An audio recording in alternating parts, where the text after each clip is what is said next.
Hola, welcome. Today we will be talking about the wounded inner child. Right? I am going live on YouTube, and at the same time I am going live on Facebook as well. Facebook and YouTube. So give me one moment. Instagram. I always start with you. Right. Should I play something for you? Let's look at this that I made for my coach. The wounded inner child. Surround me with your song of deliverance from my enemy. And all my fears are gone. I'm no longer a slave to you. I'm a child of God. I'm a child of God.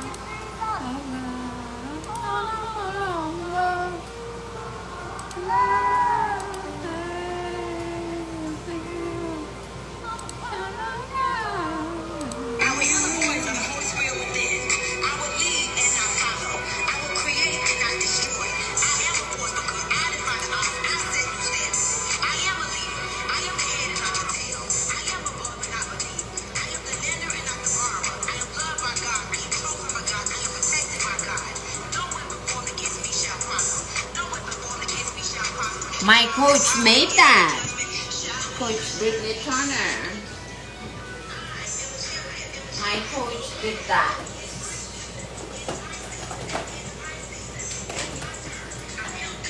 Oh, I'm looking for my life. Right. Another day in my life.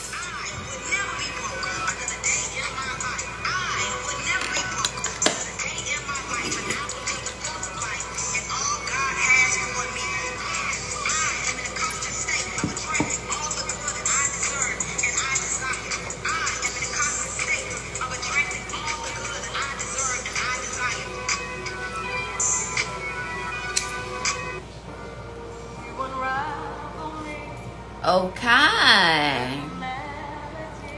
Oh, no, I'm not ending it. Okay, stop sharing. I love that song. I love that song a lot. It has been very healing to me. I don't consider myself Christian, right? But spiritually, I'm at a point where I can listen to gospel music. I can listen to the Quran. I can listen to the monks, which I listen to. I listen to the monks. I actually really love the monks.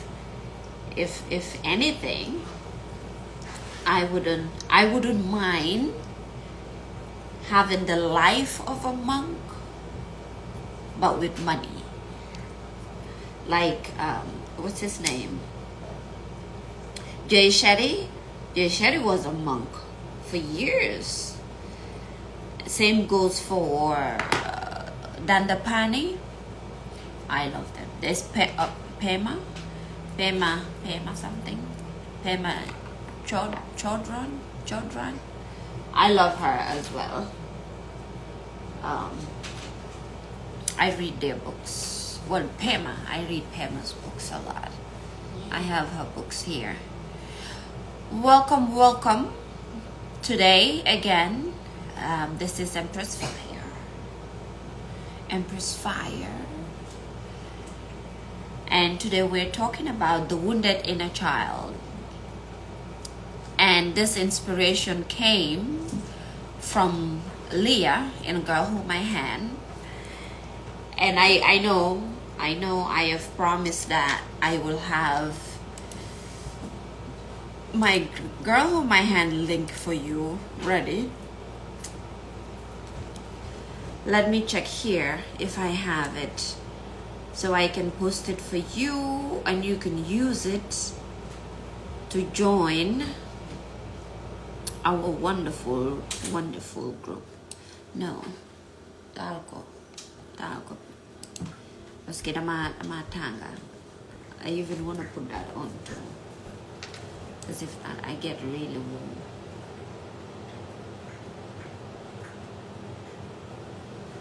Okay, I don't have it yet. I'm waiting for them to send it to me, because it takes time. Here it is. To be processed. Okay. So let's talk about the wounded inner child. I posted this in Girl Hold My Hand. And the inspiration today came from our meditation session. In Girl Hold My Hand, we meditate every day, every morning, Monday to Friday. So I am following that schedule as well, to be here with you, talk about these issues, right, every day, Monday to Friday, for however long it takes. I also use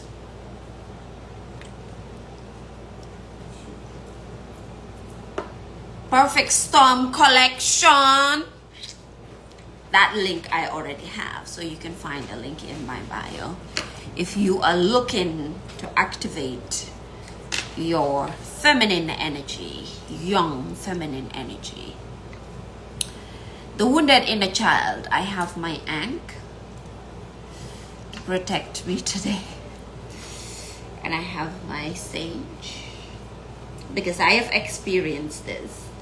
Every point that I'm about to talk about, and it's 7 points. We are going to go through 7 points, and I've went through all of that. I've experienced all of it. And so I'm wearing things that help elevate me, even help my soul. And one of them is even this top, which is from Bethany Joy. I think her Instagram is Priestesses something. I will tag her. Bethany Joy. I absolutely adore Bethany. She has been instrumental in my healing journey. Before I even knew that I had to heal, right? She knew. She went through a lot herself, and she has been a source of inspiration for me. And so I met her during a difficult time in my life, and she stayed around with me for 7, 8 years now, going to 7, 8 years. A wonderful, wonderful woman.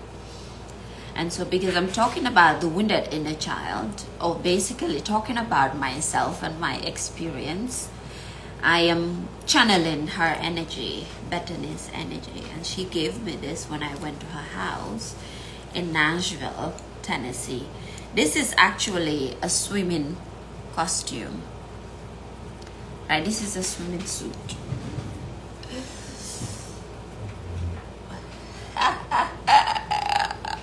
But I wear it as a top.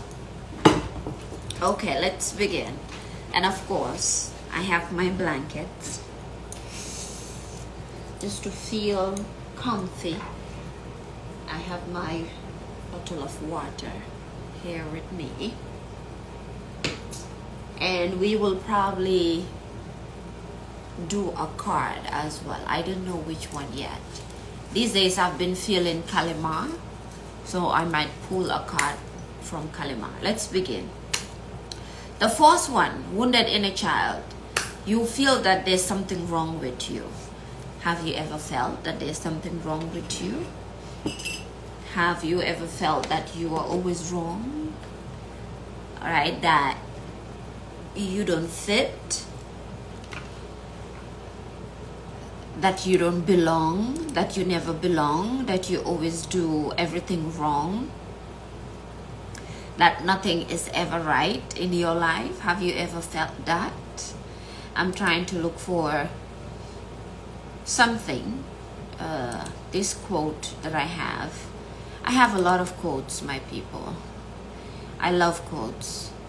People tend to read quotes more than they listen to what you say, which is interesting. We are in a generation that we communicate through quotes. I'm not mad about it because I love quotes, right? Generally, because it's a picture as well, these quotes. So when I see a quote, I am more likely to stop and read it than when I see somebody writing. I don't know where I put it. It's here. Okay, here we go. I found it. And it says, to the ones who always felt different, out of place, the black sheep, the indigo child, the outcast, the star seed, the loner, you are the chosen ones. You couldn't fit in, even if you tried. Embrace that, accept that, honor that. Usually, or more often than not, when we have an inner child, we feel like when we have a wounded inner child, we feel like an outsider. We feel like we don't belong, right? We feel like something is wrong with us that we need to change. We might need to change some things in our lives, but that doesn't mean that something is wrong with us. It could just be that we need to elevate. We need to level up ourselves, our mind, our soul. Every aspect of us, we need to elevate that. And so, have you ever felt that something was wrong with you?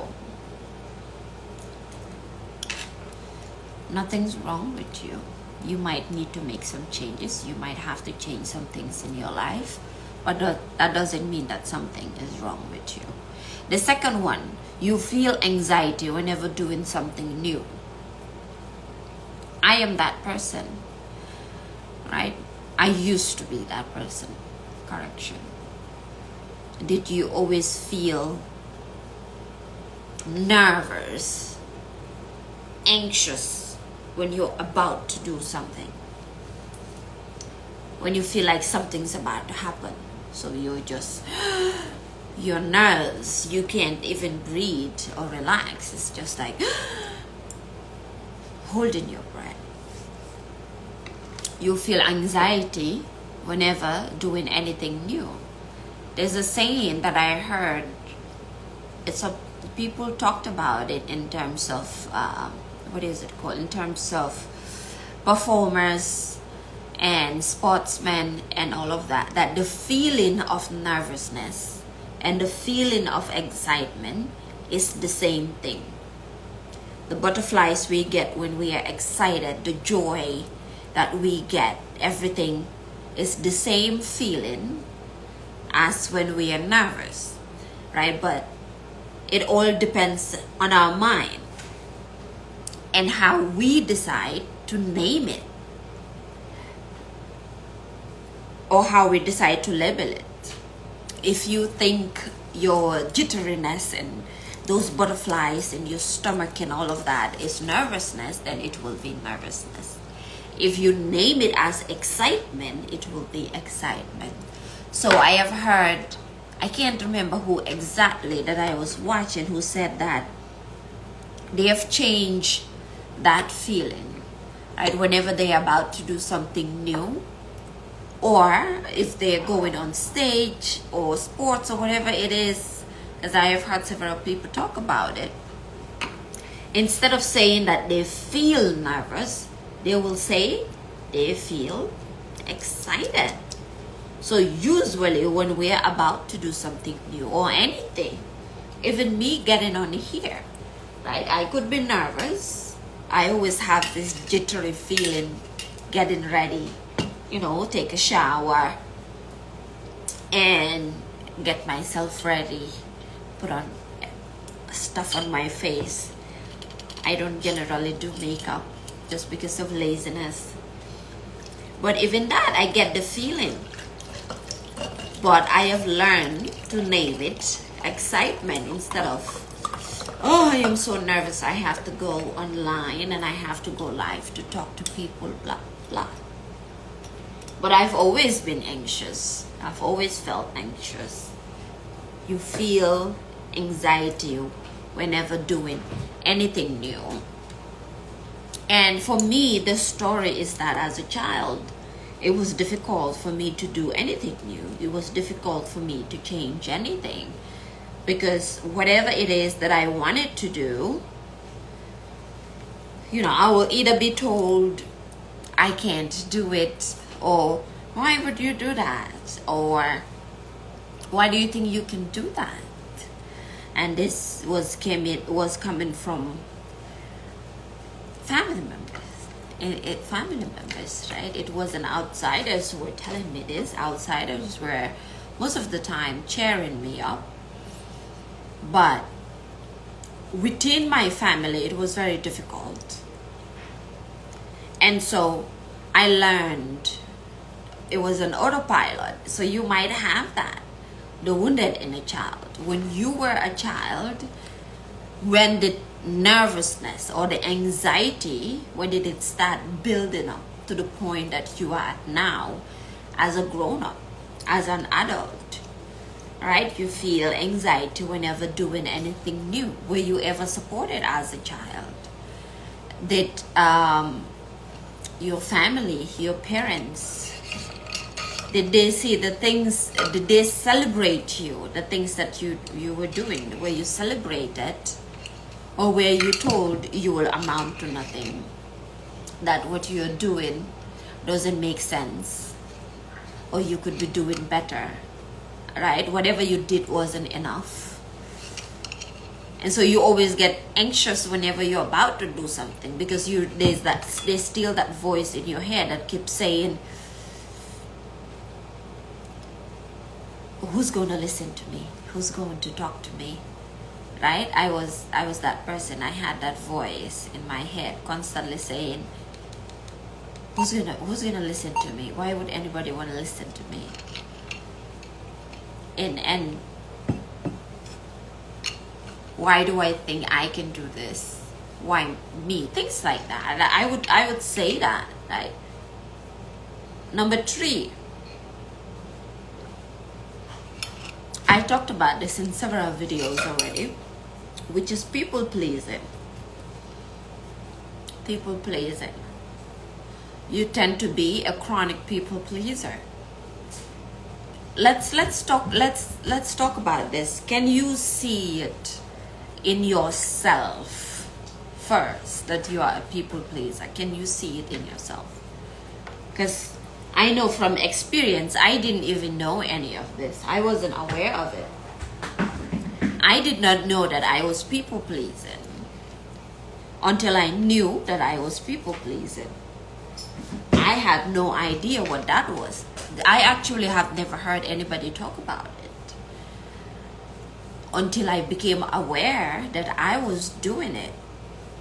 So you, within yourself, you have to see if you people please when you're around people, or even when you're not around people. In your day-to-day life, do you want everybody to love you? Do you want everybody to agree with you? Are you looking for validation outside? Are you trying to do anything and everything for people? Are you trying to be everything for people, for everybody around you? Right? Are you the one who does everything? Are you? If you are, look back into your childhood. Where did that start from? Did you always have to make sure, looks good here on Instagram, but okay. I love this bottle. I like having it. It makes me feel so good. Did you always have to try your very best to seek your parents' attention, to seek your parents' love? Were you always trying to be seen by your parents, to the point that now, whether in a relationship, whether in a friendship, regardless of what you do and where you are, you're always trying to get people's attention, people's love, people's validation? Can you see that within yourself? Can you see yourself doing that? Did you grow up with your parents showering you with love, showing you love, without you having to seek it, without you having to ask it? I'll give you an example. When it comes to my father, and I have had to tell him this too. He believes that his kids have to go to him instead of him coming to his kids, which that's his belief, and that's fine. And so what happens is, I didn't know that what I was doing in going through him, instead of him coming to me, I was seeking his love and validation. And that's how I lived my life with every man. Going to the man instead of the man coming to me. Why? Because I am used to me always having to go in terms of emotional love and emotional stability. I'm used to going to my father to get that, seeking it from him, instead of him coming to me as my father to shower that on me. I hope that makes sense. So the men that I have been with, I go to them instead of them coming to me. Right? So have you ever experienced that? Or if you're not seeking your parents' love or validation, there's no love, there's no validation at all from your parents. I like to call that emotional constipation. Emotional constipation. Right? Wave 3, cleansing. The constipation. Bless you. Cleansing that constipation emotionally and spiritually, right? Seeking that love, seeking that validation, wanting it.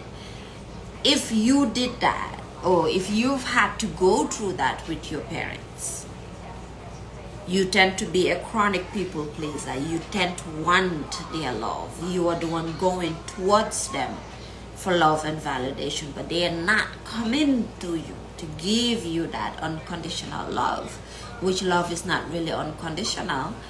But then again, they are not showering you with that love. You have to go get it from them. Then you might have Nene, Nafisa. Them also make me with that. Then you might have, or you might be right now a chronic people pleaser, right? Wanting everybody to agree with you, wanting everybody to love you, wanting everybody to see you. I'll tell you a story. I think I talked about this in one of my videos, where there was a time in my life, right, when I get dressed, no matter what I was wearing, when I got dressed and I go outside, wherever I went, it was always an issue, because I'm always trying to look around to see who's looking at me. How do people feel with the way that I am dressed? Will anybody tell me, oh, you look good today? I'm always looking for that, seeking that. Have you ever felt that in your life? Because I know a lot of people don't even know that they are people pleasing. I didn't know that I was people pleasing for a long time because no one around me was talking about this. But also, these are habits and behaviors and traits that I have picked up within my family. Even without the love and all of that, but I've just picked it up because I saw my mother do that. And so for me, I thought that was okay, right? So if you feel this anxious feeling of, how do they feel about me? What are they going to say? What are they going to think about me? That could be part of people pleasing, wanting that desperate need for love and validation from people.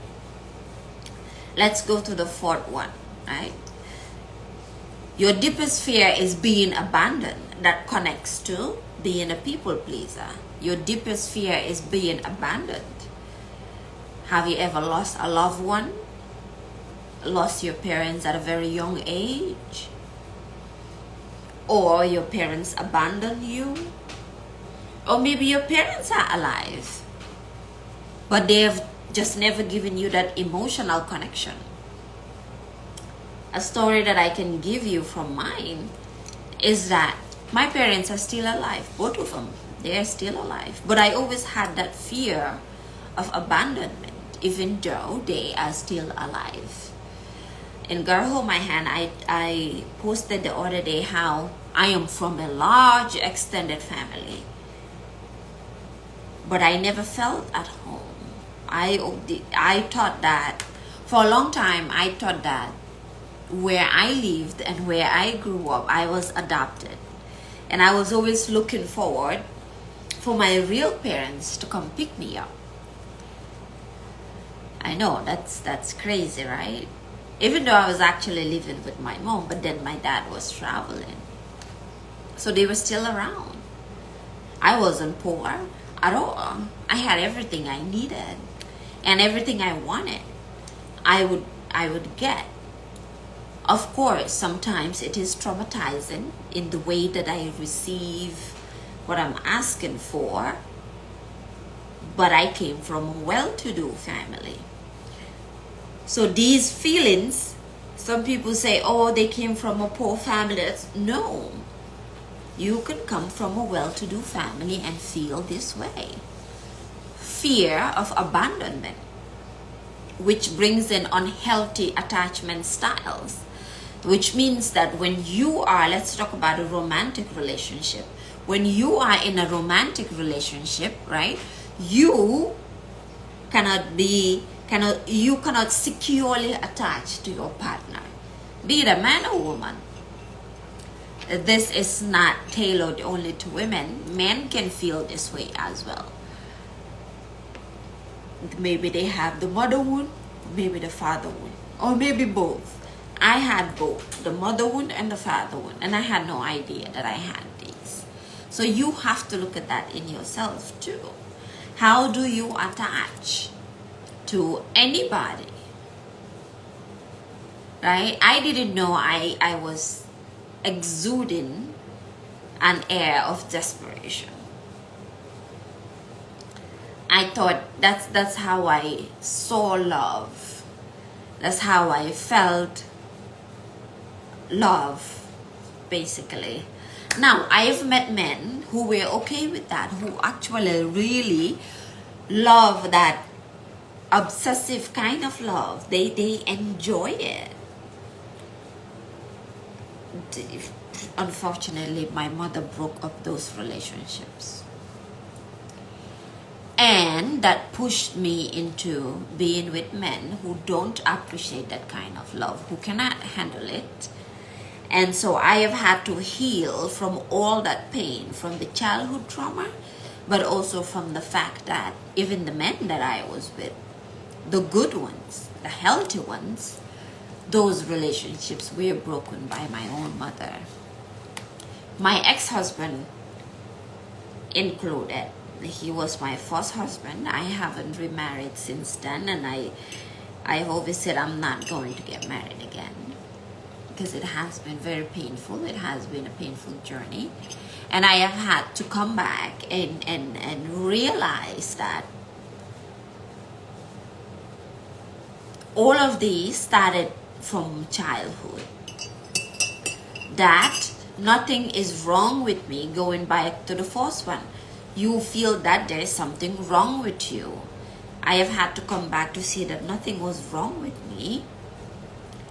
I have just either picked up the habits, the ways of being in the environment that I grew up that wasn't healthy, and also the things that I was told, the voices in my head, to let all of that go and get to the point where I can listen to myself. Right? And so, which is why solitude is good. There's somebody I love, what's her name? Sarah Jakes Roberts. She's a pastor. She talks about how solitude leads to transformation. Because solitude gives you the time to reflect. I'm not talking about being lonely, isolation, no. Solitude, being quiet, coming back to yourself. It can be fasting, right? It can be fasting. Fasting doesn't just mean that you stop eating and drinking. Fasting can also be taking time off of relationship, fasting from relationships, fasting from, if you use substances to numb your feelings, whatever substance, weed, alcohol, medication, fasting. Okay, let's pull back. Medication, I don't know, depends on your medication. Ask your doctor before you do any of that. But I'm not talking about that type of medication. But if you self-medicate yourself just to feel good, just to numb yourself so you don't think about these things, fasting from all of that. If you go to parties, if you go out a lot, if you have a lot of friends, right?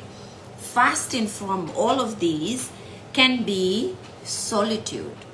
Solitude leads to transformation. And so, if you are a people pleaser, or maybe you know it, or maybe you don't know it, if you feel like you're trying to, I don't know how to explain this, right? But let's go back. Number 4 was your deepest fear is being abandoned. A story that I can give you is for a very long time, before I understood that this was going on with me, the wounded inner child, because a lot of people don't even know they are going through this.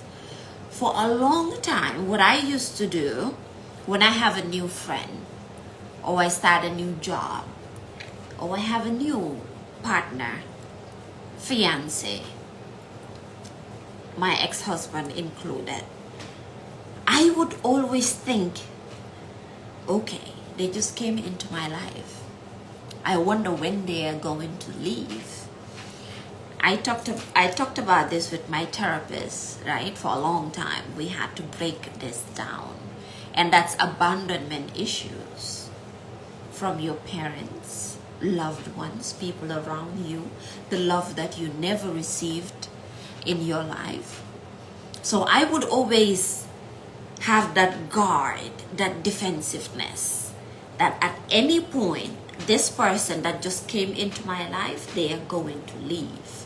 So I was never able to securely attach to anybody, friends, romantic, you name it.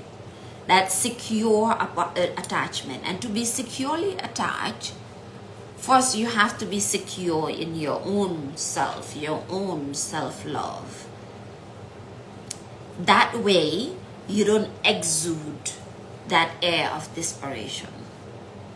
But the question is, do you even know the type of energy or the type of aura that you give off? What aura do you give off, right? Do you give that desperate energy out? Or is your energy secure? Are you secure within yourself? Where if people like you, it's fine. If people don't like you, it's fine. The way you dress is the way you dress. It's your style. It's yours. You are not trying to get anybody's validation. Can you feel that within yourself? Let's go to number 5. You are driven to be an A+ super achiever. This happens a lot in education,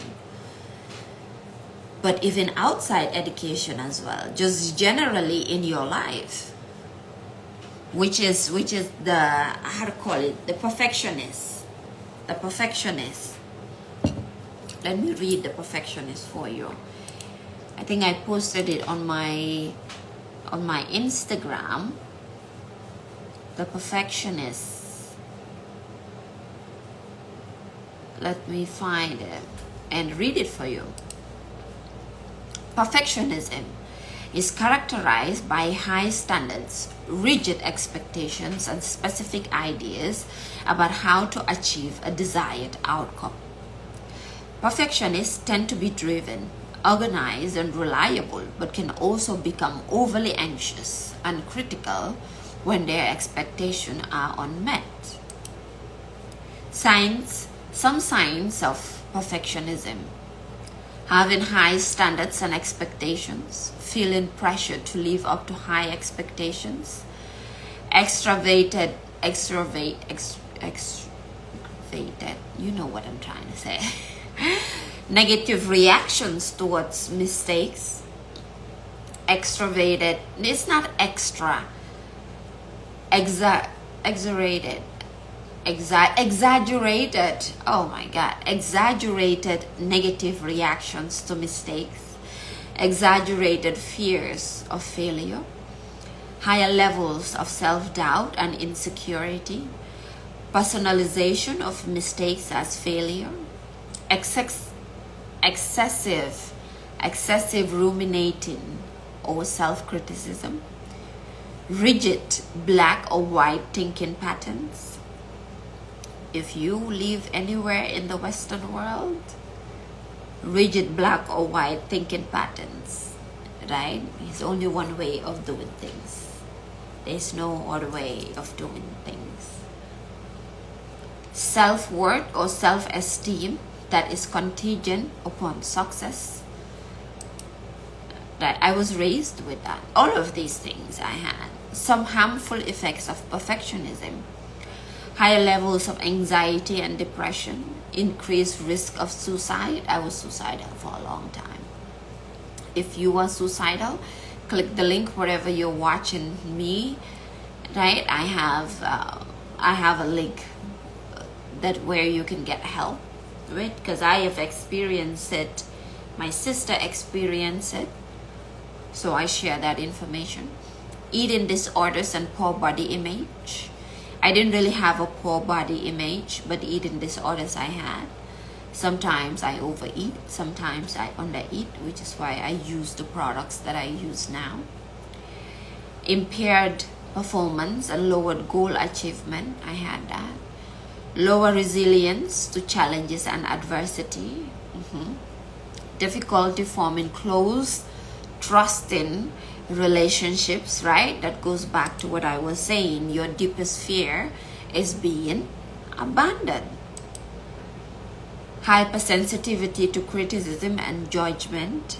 Yes, I had a huge issue with that. Feedback. Poor lifestyle choices, right? In one of my videos, I talked about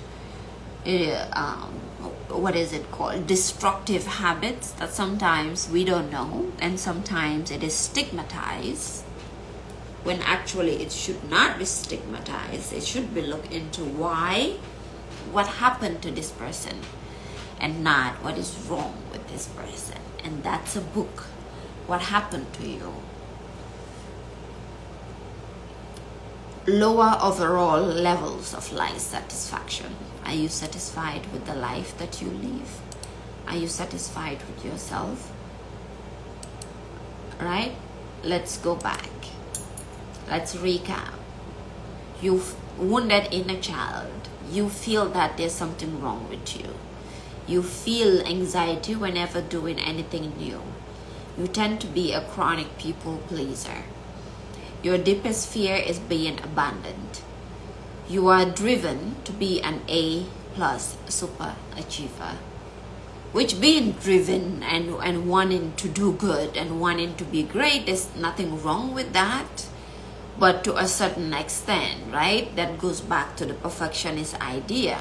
And number 6, you constantly criticize yourself. Now, if you go back to your childhood, let's say you're not aware that you're doing this to yourself. There are some people that I've met even in the school that I am in, the campus that I am in, and people that I have been around, environments where a lot of people would say, oh, I am so dumb. Oh, I am stupid. Oh, I hate myself. Or these things that we say, a lot of people say, and then they say it jokingly. Oh, I don't know what's wrong with me. Words are spells, right? Spell, right, can be conjuring, but also the words that you speak out of your mouth about yourself and the words that you think about yourself, you are casting a spell. Which is why when people start to heal, they go back to religion and spirituality. You read the Bible, you read the Quran, the Torah, or the Buddhist, Hinduist books and all of that, self-help books, because that helps reprogram your mind, reprogram your self-image and how you feel about yourself. So if you are constantly, I was this person, I was constantly thinking negatively about myself and saying negative things about myself. Oh, why did I do that? Oh, I am so bad. I am so terrible. I am so stupid. Why was I doing this? Because of the things that I was said as a child growing up. These are the things that I was said or I was told continuously.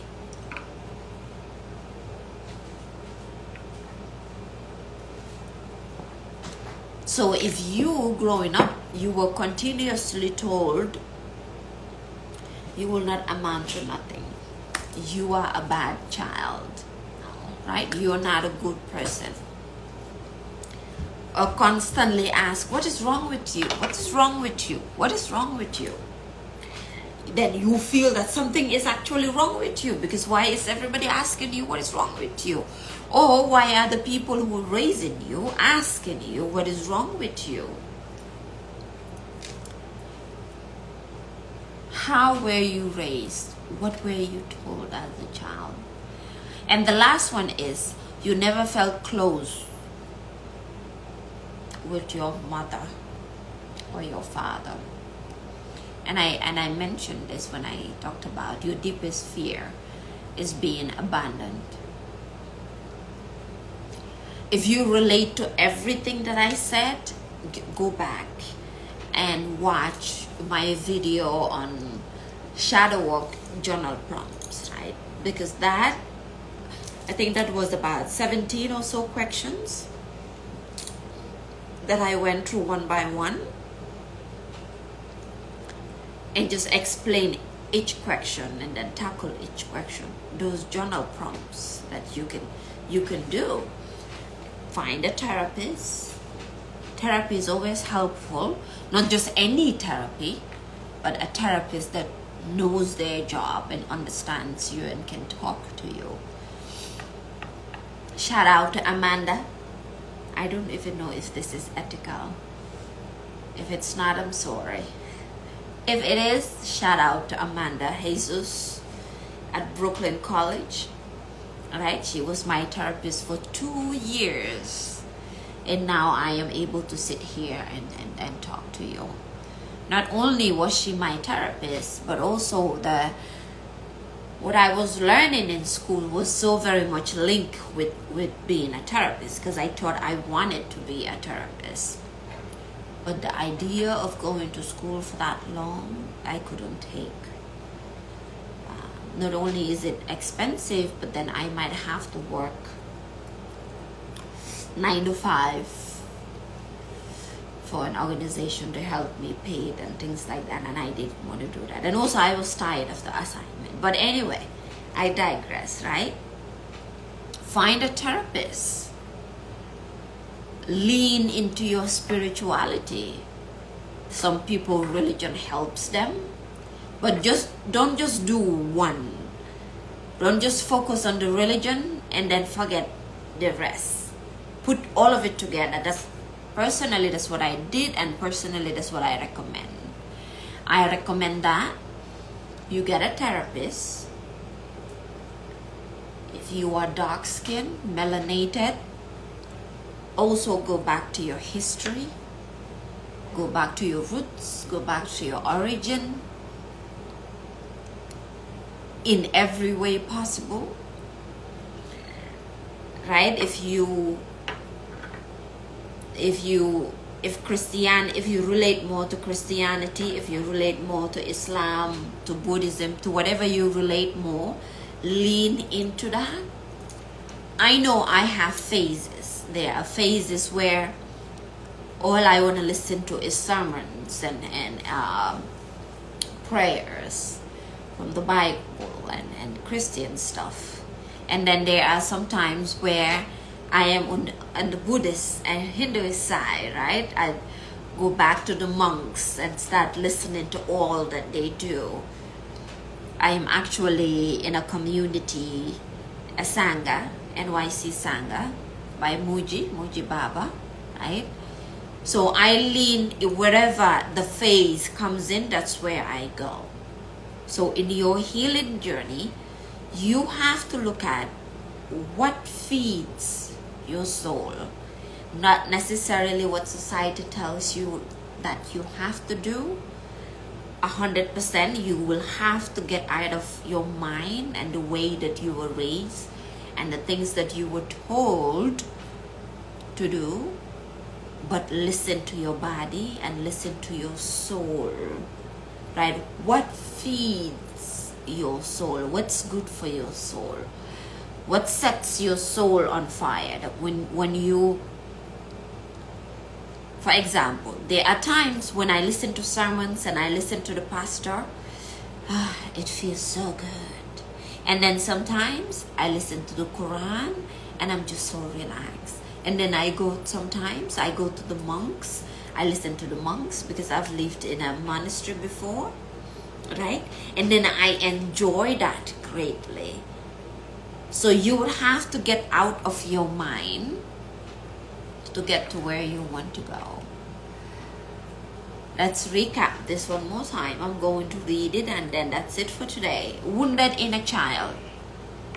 You feel that there's something wrong with you. You feel anxiety whenever doing anything new. You tend to be a chronic people pleaser. That one will destroy you, especially if you are not aware that you people please. If you don't know it, it can definitely destroy your life and destroy your soul, because then you don't know what's going on. I know because I experienced it. I didn't know, right? I had absolutely no idea that I had a wounded inner child. I didn't even know that was a thing. Nobody was talking about it around me. It wasn't a subject. So all of these that I'm talking about, I had to go through a lot of pain to be awakened and to realize that. Let's go back to one. You feel that there's something wrong with you. To realize that nothing was wrong with me. It's the way that I was raised and the environment that I came from and whatever was happening with the people that raised me, right? And so number 4, your deepest fear is being abandoned. Research secure attachments. Research attachment styles, right? That goes deep into relationships. Don't listen to me about relationships, right? Because if I was a relationship expert, I would have had my relationship right. So, and even understanding the attachment styles, another important thing that I mentioned before, so to just summarize it, is your aura. Your aura, the aura that you give off. How can you tell how people feel around you? How do you feel around people, right? Your own aura, are you aware of it? Number 5, you are driven to be an A+ super achiever. And I've read about perfectionism, right? Being a super achiever, there's nothing wrong with it. Loving competition, there's nothing wrong with it. Wanting to elevate yourself, to level up, to be better, right? To change your life, having a vision, working towards your success. Nothing is wrong with that. But does it give you anxiety to even think about those things? Can you do that without feeling the depression and the nervousness? It's getting dark here. I think it's about to rain. I'm trying to add some light, maybe. Oh, that's that one. Let's see.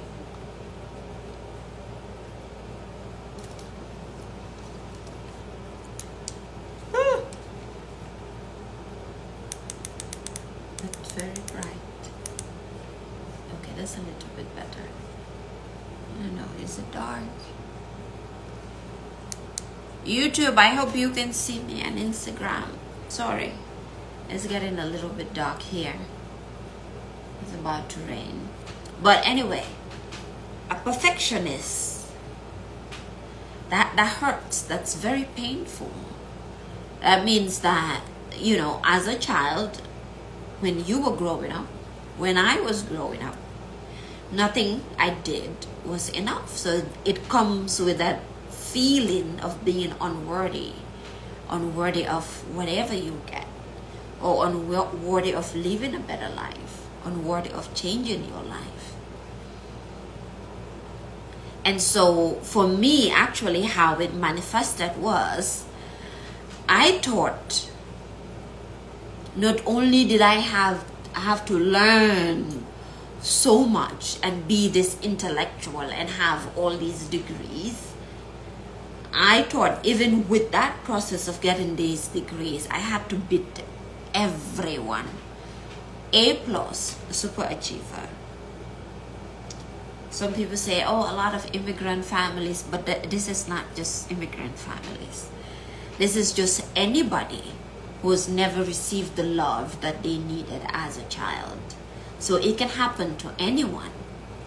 Let's move on. Number 6, and there's one more and it's over. Number 6, you constantly criticize yourself. I have talked about this over and over.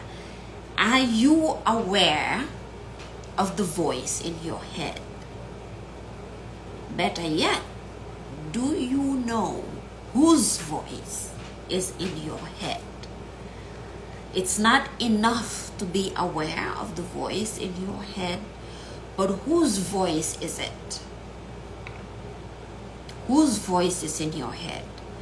Because if it's your own voice and you recognize your own voice, you will not criticize yourself inside of your head. Because your own voice is the voice of divine. Whatever you believe, voice of the universe, voice of the Holy Spirit, voice of Buddha, voice of Allah, voice of Muhammad, whatever you believe, it will be that voice, voice of the ancestors. Why? Because that voice guides you, protects you, shows you the way, tells you how to do things, your intuition, right? But if you are constantly criticizing yourself, that means that there's somebody in your life when you were growing up from the ages of 0 to 8 or to 12 or to 15, the environment that you were raised, you were constantly criticized, told you were not enough, you will not amount to nothing, something is wrong with you.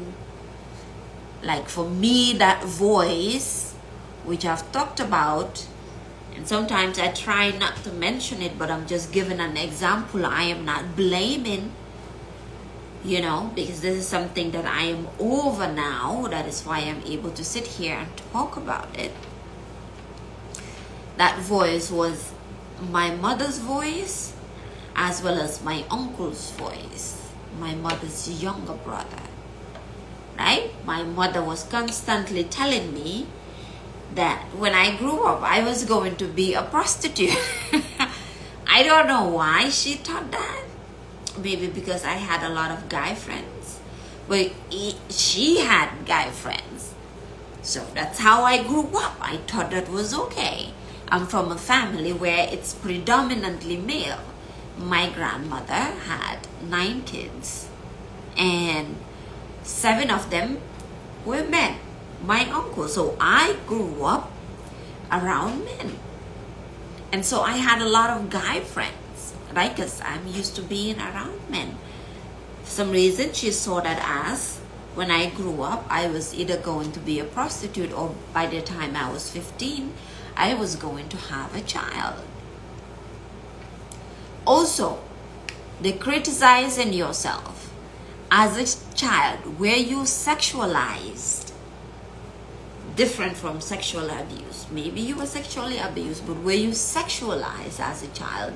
And then you grew up sexualizing yourself unconsciously, unknowingly, right? It's one thing to have fun. It's one thing to dress how you want, to dress sexy and all of that.